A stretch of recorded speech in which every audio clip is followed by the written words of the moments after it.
Sometime later, Akiko and Rokuro came together and found me in the street near Katsumi's place. I was watching the passers-by, hoping Katsumi would show up around the corner any minute. Here we are! We came as fast as we could. Luckily, I'm in good shape, so I had no trouble running all the way to the metro station. Akiko literally dragged me out of the bed and made me go out right away. Thank you, guys. Hey, no problem. I wouldn't do this for anybody else, you know. Same goes for me. You're my best friend. You can always count on me. That's so nice to hear. Now, let me tell you what I got. They were all taken by surprise when they heard that Katsumi was employed in ChatLinx and that Mizuki's father was the owner of the company. Things are becoming clear now. I can't believe how sneaky Katsumi is. So that's why he insisted we should all use ChatLinx? Just so he could get a bonus on his salary for attracting new users?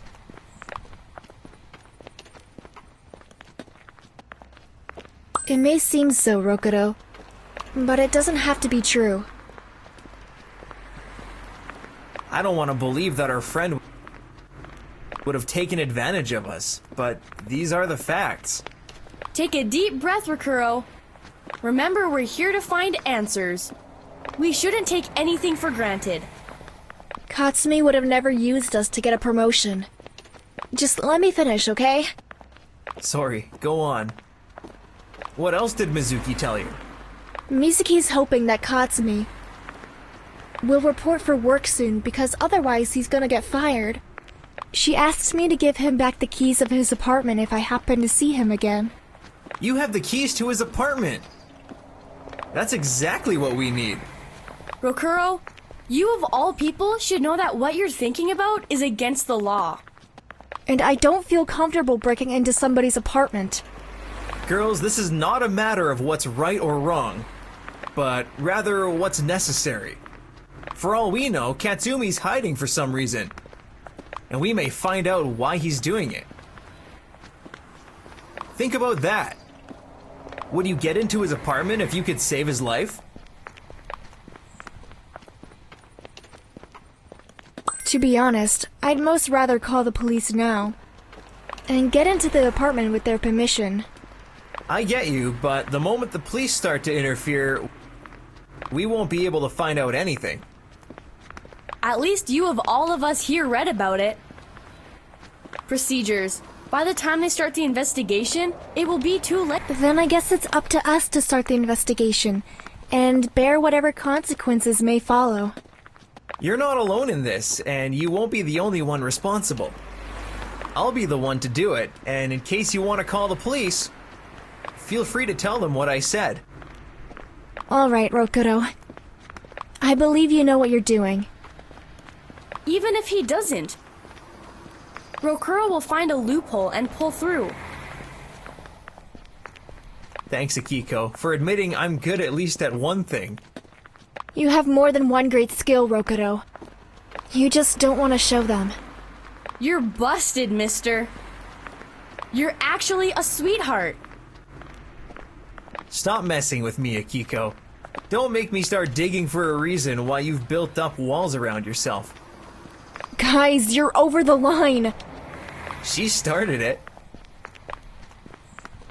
Rokuro, you're acting like a child. Here, take Kazumi's keys. Let's get this over with already. Akiko took my hand as she would usually do, and we headed there first, leaving Rokuro behind. I felt it was getting chilly, so I rubbed my hands together to warm them up. I can give you my sweatshirt if you're cold. Why not? That's very sweet of you.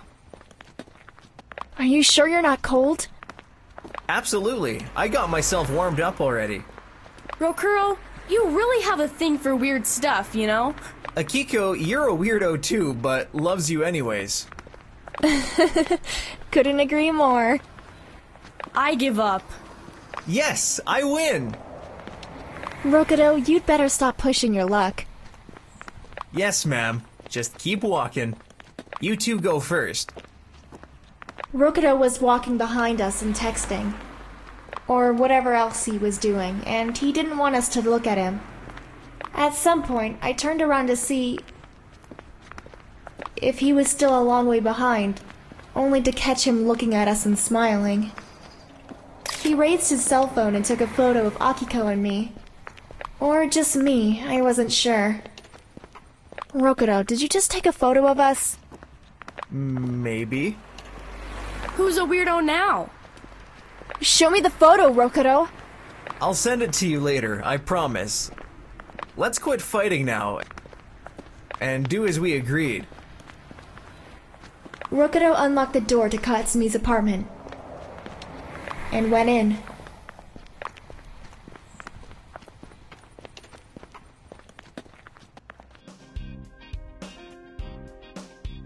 Rokuro unlocked Katsumi's apartment, only after no one answered the door. Akiko and I were standing outside, waiting for Rokuro's sign to go in.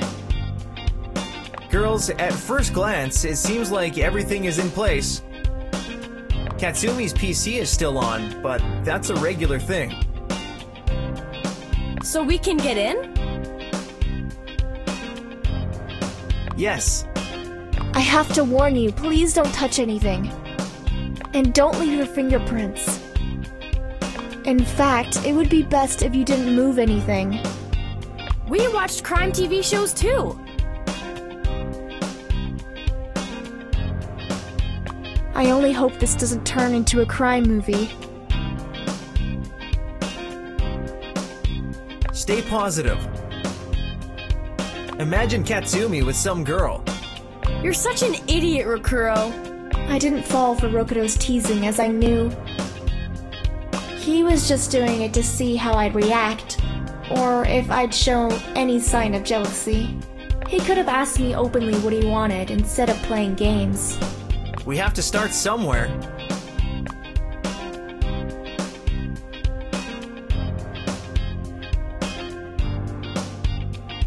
First things first, you go check his mail.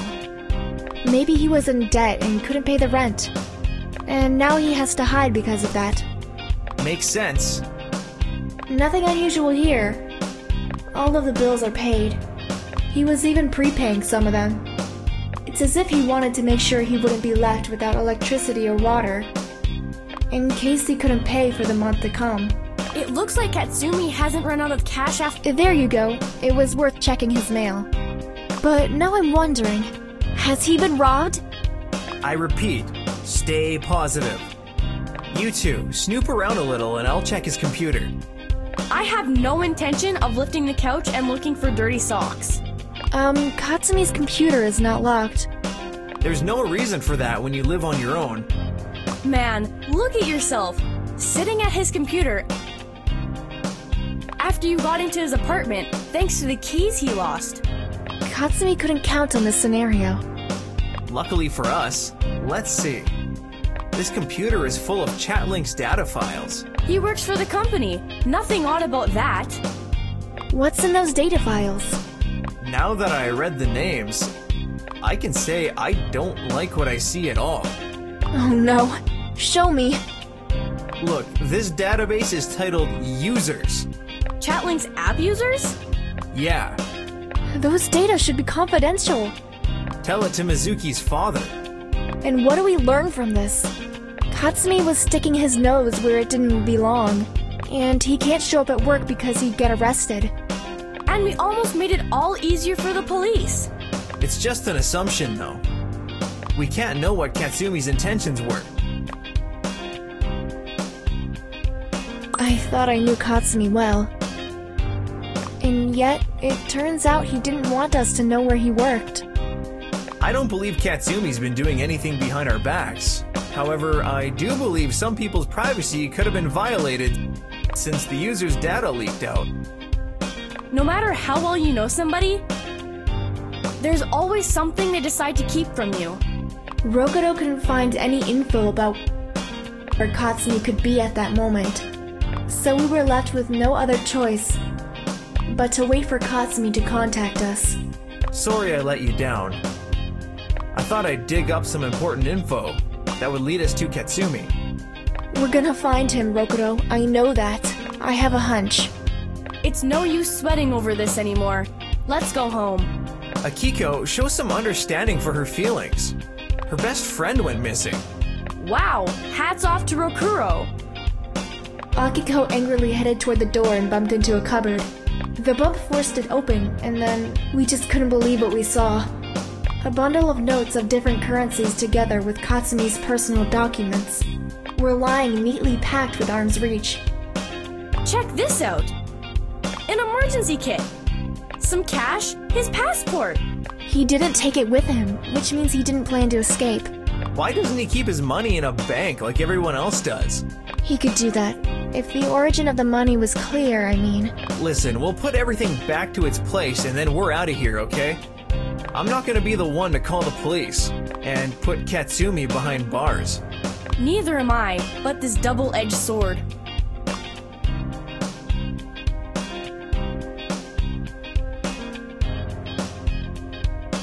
At the risk of sounding disloyal to my future occupation, I say we have to be certain that something fishy is going on before we decide to report the case to the police. No one wants Katsumi to end up in jail. And on the other hand, maybe we should just leave things to fate. We did everything we could. Come, I'm taking you home. We'll keep in touch. If anyone hears from Katsumi, he or she lets the others know, okay? Do we have a deal? Yeah, sure. Deal, Rokuro. The same night, I criticized myself for not being able to find the time to get back to my books, and used that small amount of time I was left for studying. I arrived home, glanced at my desk piled with books and notes, and I gave up. It's no use. I can't focus on studying, because I keep thinking about Katsumi. I didn't have the strength to do anything else but scroll down the pages and posts on social networks and watch every single cat video I could find. Everything was way more interesting than studying. Soon it will be 24 hours since Katsumi turned into a ghost. Only now do I realize how much his texts meant to me. I opened ChatLinx and read some of the most recent texts sent by Katsumi. They all made me smile. Except the last one, of course. Everything we found out so far has something to do with ChatLinx.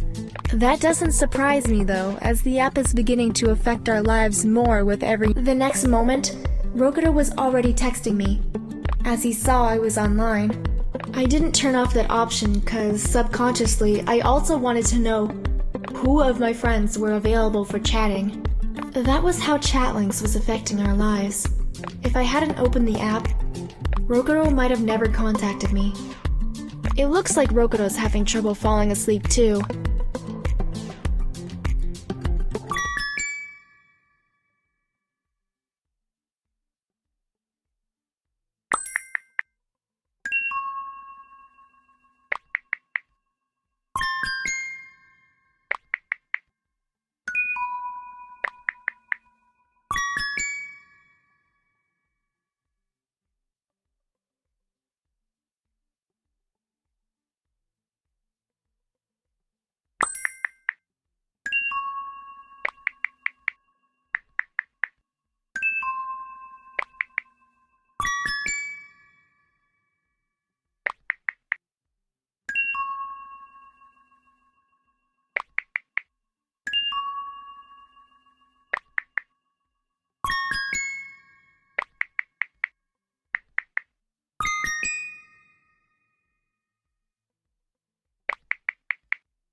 My heart was beating like crazy, and my hands shaking uncontrolled while I was texting Katsumi.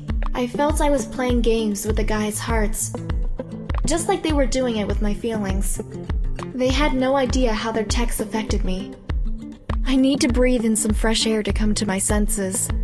I don't feel any more relieved now that I heard Katsumi, and I thought I'd already be over this whole thing. While in fact, now I'm even more confused than earlier. I completely forgot about Rokuro while I was planning my next move. Katsumi was a mysterious and extremely intelligent guy. I was never bored in his company. Rokuro was passionate and bursting with desire to impress me in any way he could. He was a bragger, but I was equally drawn to his energy, just like I was drawn to Katsumi's mysteriousness. Rokuro's still waiting for my response, and Katsumi expects me to show up at the arranged spot in the dead of night, and I want to be in both places with my whole being. But the heart only craves him. Katsumi had his chance. Now he's gonna wait for me. I spent so much time thinking about him, and I almost blew my chance with Rokuro because of that. I guess I should let him know what happened tonight. I quickly texted him that I'd heard from Katsumi, and that he wanted me to meet him that night. Rokuro didn't reply at first, but then he sent me a text that literally made my heart stop. I didn't see this coming. He probably got scared because I left him. No response, or maybe he thought I was gonna go see Katsumi. I opened the front door and Rokuro literally squeezed himself through it. I held his hand while I was taking him through the dimly lit hallway all the way to my room. In no time, there he was, standing above me, barely contained. He too was feeling the eruption of emotions caused by the situation we were in. The adrenaline and the insatiable desire did the trick. I had to come see you. I figured it's now or never. Rokuro, I had no intention of going out in the middle of night, you know. Some things can wait till tomorrow. I sat at the edge of the bed and carefully observed him from head to toe. Rokuro came closer to me and looked at me from above, fully aware of his irresistible looks. I was afraid of what may follow, so I instinctively raised my hand to stop him. I touched his firm belly and felt him getting chills. You just keep looking at me. What are you thinking about? There's only one way to show you. Come here. Closer. You don't have to say it twice. At the very next moment, his shirt was already on the floor, his hand on the back of my head, while his lips were passionately taking mine. We quenched the appetite for each other and felt immense relief. The tension was then relieved and we could think clearly again. We had a friend in trouble, and it wasn't fair of us to leave him in the lurch.